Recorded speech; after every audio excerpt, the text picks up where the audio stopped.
Hello students, how are you? Myself Meet sir. Welcome to MG's Maths tutorial. Students તો આજનો topic છે રોલનું પ્રમેય અને મધ્ય કમાન પ્રમેય. આઈઆઈટી જેડબલઈ ની એક્ઝામના પર્પસથી જોવા જોઈએ તો આમાંથી ઘણા બધા ક્વેશ્ચન નીકળી શકે છે જે આપણે આગળ ડિસ્કસ કરવાના છે સ્ટુડન્ટ્સ. તો ચાલો આપણે સૌથી પહેલા સમજીએ રોલનું પ્રમેય શું કહેવા માંગે છે તે. સ્ટુડન્ટ્સ અહીંયા તમને વિધેય આપેલું છે એમનો પ્રદેશ લેવામાં આવશે a to b એટલે a થી b વચ્ચેની કોઈ પણ સંખ્યા જેનો વિસ્તાર મને મળે છે r. આવું કોઈ મને વિધેય આપેલું છે. એમની શરત શું છે સ્ટુડન્ટ્સ જોઈએ કે વિધેય f એ સવૃત અંતરાલ ab માં સતત હોવું જોઈએ. વિધેય f એ વિવૃત અંતરાલ ab માં વિકલનીય હોવું જોઈએ. અને ત્રીજું કે કોઈ પણ વાસ્તવિક સંખ્યા a અને b માટે તો આપણે શું આપેલું હોવું જોઈએ, f of a is equal to f of b થવું જોઈએ. મતલબ સ્ટુડન્ટ્સ કે અહીંયા આપણે ગ્રાફિકલથી સમજવા જઈએ આમને તો અહીંયા મને કોઈ એક વક્ર આપેલો છે. આ વિધેયને હું કહું છું f of x. આ f dash x નો વક્ર છે સ્ટુડન્ટ્સ.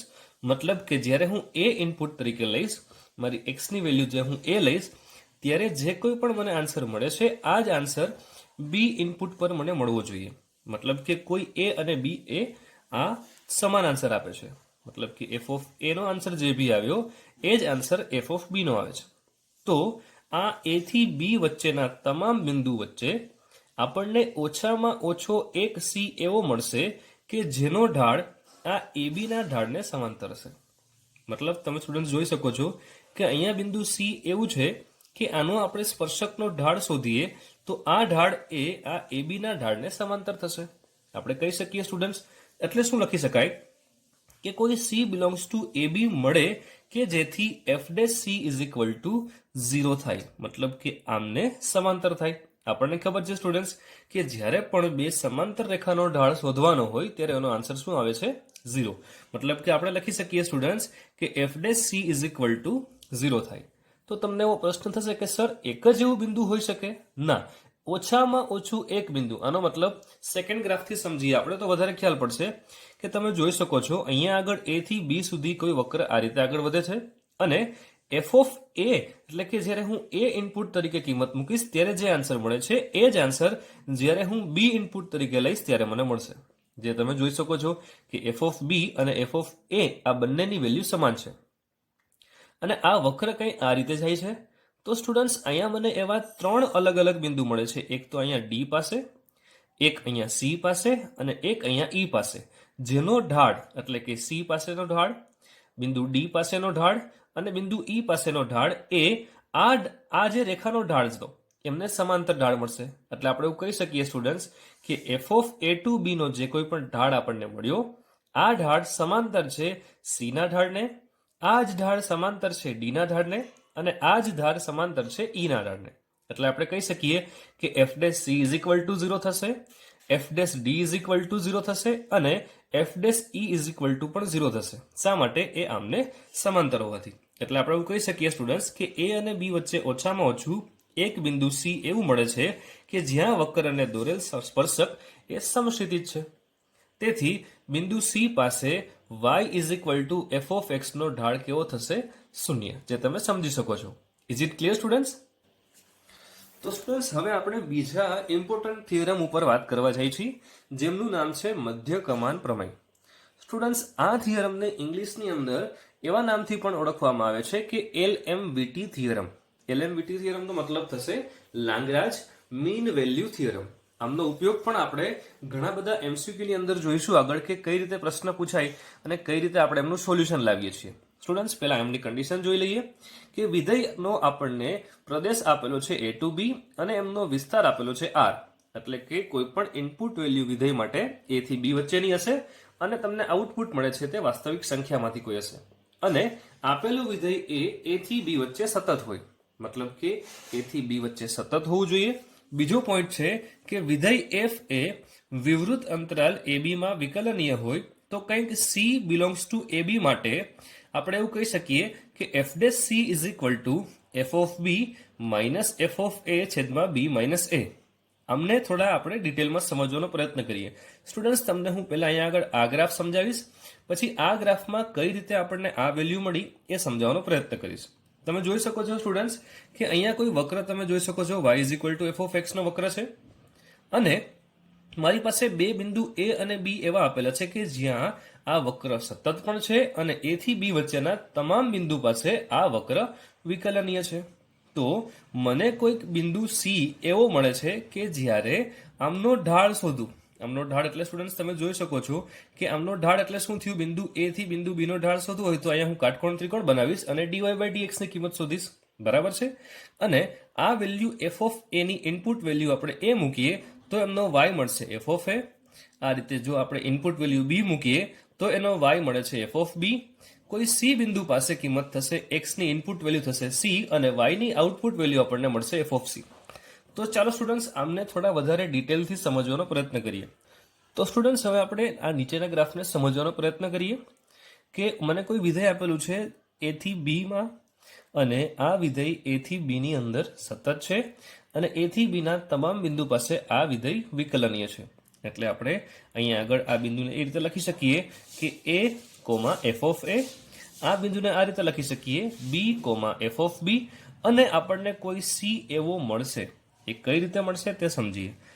એટલે સ્ટુડન્ટ્સ હું શું કરું છું કે હવે એ થી બી માંથી કોઈ એક પસાર થતી રેખા બનાવું છું. હવે આ રેખા એ આમની સાથે અને આમની સાથે મળી અને 90 નો એંગલ અહીંયા બનાવશે. એટલે આપણે કહી શકીએ કે સ્ટુડન્ટ્સ અહીંયા ત્રિકોણ એ બી અને અહીંયા નામ આપું છું ડી. આ ત્રિકોણ કાટકોણ ત્રિકોણ થયો જ્યાં માપખૂણો ડી પાસે 90 નો એંગલ બને છે. તો હું અહીંયા કોઈ ખૂણો થીટા છે એવું માની લઉં અને આમનો ઢાળ શોધું તો મને ઢાળ શું મળશે કે આ લંબાઈ ના છેદમાં આ લંબાઈ. પણ આ લંબાઈ મારી પાસે શું છે એ પણ મારે શોધવી પડશે. એ રીતે આ લંબાઈ શું છે એ પણ શોધવી પડશે. તો મને એમનો ઢાળ મળશે. ઢાળનો મતલબ શું થયો ટેન થીટા. ઢાળનો મતલબ શું થયો ડીવાય બાય ડીએક્સ. આ રીતે હું અલગ અલગ કિંમત લઈ શકું છું. મતલબ કે ડીવાય બાય ડીએક્સ ની મારે કિંમત શોધવી હોય તો મારી પાસે આ અંતર હોવું જોઈએ એમના છેદમાં આ અંતર હોવું જોઈએ. તો સ્ટુડન્ટ્સ આપણને ખ્યાલ છે કે આપણે આમની વાત કરીએ તો આ ઉગમ બિંદુથી આ અંતર કેટલું હશે એ જેટલું. એ રીતે ઉગમ બિંદુથી આ અંતર હશે બી જેટલું. મતલબ મારે આ અંતર ફાઇન્ડ કરવું છે એ થી બી વચ્ચેનું તો હું કહી શકીશ આ અંતર છે બી માઇનસ એ. અને વાય અક્ષની વાત કરું સ્ટુડન્ટ્સ તો આપણને ખબર છે કે આ અંતર છે તે એફ ઓફ એ જેટલું છે. એ જ રીતે બિંદુ બી સુધીના આ વાય અક્ષના અંતરને આપણે એફ ઓફ બી કહીએ છીએ. તો મને આટલું અંતર જોઈતું હોય તો શું મળશે F of B minus F of A, જે તમે જોઈ શકો છો. તો આમનો ઢાળ મને મળી ગયો એટલે કે ડીવાય બાય ડીએક્સ ની કિંમત અથવા તો એફ ટેસ એક્સ ની કિંમત મને એવી મળી કે જેને હું લખી શકું છું F of B minus F of A ના છેદમાં બી માઇનસ એ. સ્ટુડન્ટ્સ આ કિંમતને આપણે આ રીતે લખી શકીએ dy by dx is equal to F of B minus F of A ના છેદમાં બી માઇનસ એ. પરંતુ ડીવાય બાય ડીએક્સ એટલે તો વક્રનો ઢાળ થયો જેને આપણે F of X F dash X પણ કહીએ છીએ. એટલે કે આના બરાબર હું એફ ડેસ એક્સ આવું પણ લખી શકું. તો સ્ટુડન્ટ્સ આપણે જોઈએ કે કદાચ આ ગ્રાફ આવો હોવાના બદલે મતલબ કે મારો વક્ર આ પ્રકારનો હોવાના બદલે એ વક્ર કદાચ આ પ્રકારનો હોય અથવા તો એ આ પ્રકારનો પણ હોય અથવા એ આ પ્રકારનો હશે.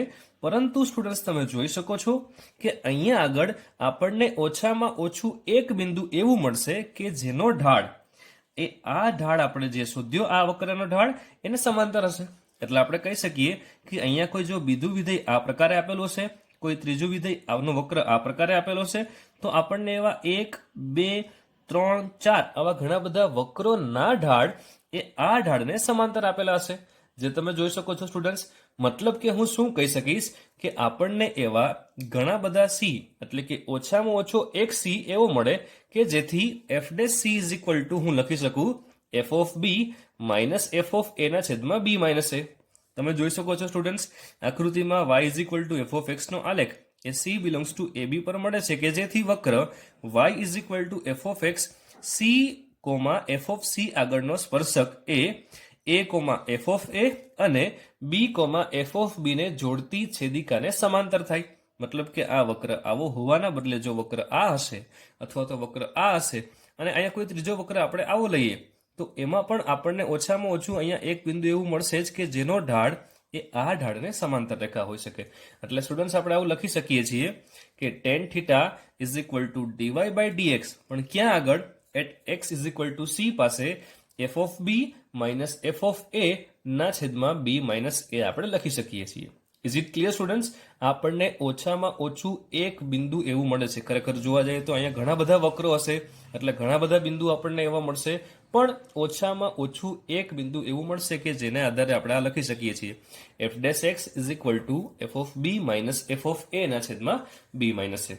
હવે આપણે જોવાના છે સ્ટુડન્ટ્સ કેટલાક આમને લગતા એક્ઝામ્પલ, જેમાં તમને રોલના પ્રમેય અને મધ્યકમાન પ્રમેયની વાત કરીશું આપણે. તો સ્ટુડન્ટ્સ હવે આપણે જોવાના છીએ રોલ અને મધ્યકમાન પ્રમેય આધારિત દાખલાઓ. સ્ટુડન્ટ્સ, આપણી એનસીઆરટી જે કોઈ પણ ટેક્સ્ટબુક છે મેથેમેટિક્સની, એમની અંદર આપણને એ પ્રકારના દાખલા આપેલા છે કે જો વિધેય આપણને આપેલું છે અને તેમનો અંતરાલ આપણને આપેલો છે તો આપણે બિંદુ સી ની કિંમત શોધવાની થશે. આ પ્રકારના દાખલા આપેલા છે. પરંતુ સ્ટુડન્ટ્સ, આપણે અહીંયા એ પ્રકારના પણ દાખલા જોઈએ છીએ કે વિધેય પર રોલનું પ્રમેય ક્યારે લાગુ પાડી શકાતું નથી. તો ચાલો શરૂઆત કરીએ. તો સ્ટુડન્ટ, ફર્સ્ટ ક્વેશ્ચન જોઈએ. F of x is equal to માનાંકમાં એક્સ, જેનો તમને અંતરાલ આપેલો છે -1 થી 1. તો સ્ટુડન્ટ્સ, અહીંયા દાખલો શરૂ કરતા પહેલા તમારે થોડુંક લોજિકલી વિચારવું પડશે.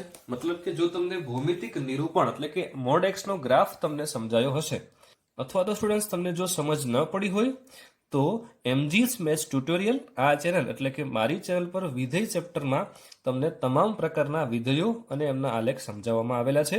એક વખત ત્યાં જોઈ લેવું. રાઈટ? અહીંયા હું તમને સમજાવું છું કે માનાંક એક્સ જે કોઈ પણ વિધેય હશે એનો આલેખ કંઈક આ પ્રકારે થાય છે. મતલબ સ્ટુડન્ટ્સ, આપણને ખબર પડી ગઈ કે જો આ પ્રકારનો આલેખ હોય તો અહીંયા શાર્પ એજ બની. મતલબ કે આ વિધેય સતત તો ખરું જ, પણ આ વિધેય વિકલનીય નથી. ક્યાં આગળ વિકલનીય નથી? તો x બરાબર 0 પાસે. આપણને અંતરાલ આપેલું છે -1 થી 1 ની વચ્ચે. એટલે આપણે ક્વેશ્ચન જોઈને જ કહી શકીએ છીએ કે અહીંયા આગળ વિધેય એ સતત છે, -1 થી 1 ની વચ્ચે સતત છે, પરંતુ એ -1 થી 1 ની વચ્ચે વિકલનીય નથી. એટલા માટે અહીંયા આગળ રોલનું પ્રમેય લાગુ પાડી શકાતું નથી. નેક્સ્ટ ક્વેશ્ચન જોઈએ students. F of x is equal two આપણને આપેલું છે 10x, જેમાં અંતરાલ આપવામાં આપણને આપેલો છે x belongs to 0 to pi. Students, તમે જો આલેખ યાદ હશે આમનો તો તમને ઇઝીલી ખબર પડી જશે કે આપેલ વિધેય એ 0 થી પાઈમાં સતત છે કે નથી, અથવા તો વિકલનીય છે કે નથી. અહીંયા સ્ટુડન્ટ્સ, આપણે આલેખની મદદથી પણ આન્સર આપી શકીએ છીએ. મતલબ કે જો હું 10x નો આલેખ એ 0 થી પાઈના અંતરાલમાં બનાવું તો કઈ રીતે બનશે? તો ચાલો એમનો આલેખ જોઈએ. આલેખથી પણ સ્ટુડન્ટ્સ આપણે આન્સર ઇઝીલી આપી શકીએ છીએ. આપણને ખબર છે કે અહીંયા આગળ 0 આવશે, અહીંયા આવશે π/2 અને અહીંયા આવશે પાઈ હશે. તો 0 થી પાઈની વચ્ચે સ્ટુડન્ટ્સ તમને ખબર હશે કે આલેખ આ રીતે 10 નો આવે છે, એટલે કે અહીંથી આ આલેખ કંઈ આ રીતે આગળ વધતો હશે, પરંતુ π/2 આગળ આપણને એક્ઝેક્ટ કિંમત મળતી નથી. મતલબ કે 10 π/2 ની કિંમત આપણે ઇન્ફાઇનાઇટ લખીએ છીએ. એટલે કે અહીંયા આગળ વિધેય એ સતત નથી. એટલે આપણે કહી શકશું કે π/2 આગળ આપણું વિધેય સતત નથી, એટલા માટે એ વિકલનીય પણ નહીં થાય અને ત્યાં આગળ આપણે રોલનો પ્રમેય પણ લાગુ પાડી શકશું નહીં.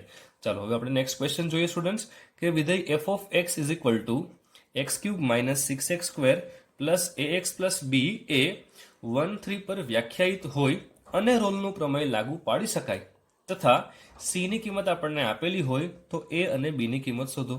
ઇન્ટરેસ્ટિંગ સમ છે સ્ટુડન્ટ્સ. ચાલો જોઈએ. આપણને અહીંયા કહેવામાં આવેલું છે કે રોલનું પ્રમેય લાગુ પાડી શકાય છે એ કયા અંતરાલની વચ્ચે છે? 1 થી 3 ની વચ્ચે. અહીંયા વિધેય આપણને આ પ્રકારે આપેલું છે. અહીંયા રોલનો પ્રમેય લાગુ પાડી શકાય છે, એટલે આપણે f(1), કારણ કે આપણને ખબર છે સ્ટુડન્ટ્સ કે રોલના પ્રમેયની શરત શું હતી કે f(a) is equal two f(b) થવું જોઈએ. મતલબ કે આ જે કંઈ પણ આપણને એ બિંદુ આપેલું છે એમના પાસે એમની કિંમત અને બિંદુ બી પાસે કિંમત જે આપણને મળે છે આ બંને કિંમત સમાન થવી જોઈએ. એટલે કે હું લખી શકું સ્ટુડન્ટ્સ કે f(1) is equal two f(3). Right? f(1) જ્યારે આપણે કિંમત અહીંયા મૂકીએ ફંક્શનની અંદર ત્યારે કંઈક આપણને આ પ્રકારે આન્સર મળે છે 1 - 6 પ્લસ a પ્લસ b. અને જ્યારે હું x ની કિંમત 3 મૂકું એટલે કે f(3) ની વેલ્યુ મૂકું ત્યારે મને આન્સર મળે છે 27 - 54 પ્લસ 3a પ્લસ b. એટલે કે તમે જોઈ શકો સ્ટુડન્ટ્સ અહીંયાથી b ની વેલ્યુ ડાયરેક્ટ જ કેન્સલ થઈ જશે. મતલબ કે a ની વેલ્યુ મને મળે છે 11. એટલે આપણે કહી શકીએ સ્ટુડન્ટ્સ કે f(1) is equal two f(3) A b થી સ્વતંત્ર છે. b ની કિંમત આપણને કોઈ મળતી નથી, એટલે આપણે આવું લખી શકીએ કે b બિલોંગ્સ ટુ r એ કોઈ બી હોઈ શકે, પરંતુ a ની કિંમત આપણને 11 મળી અહીંયા આગળ.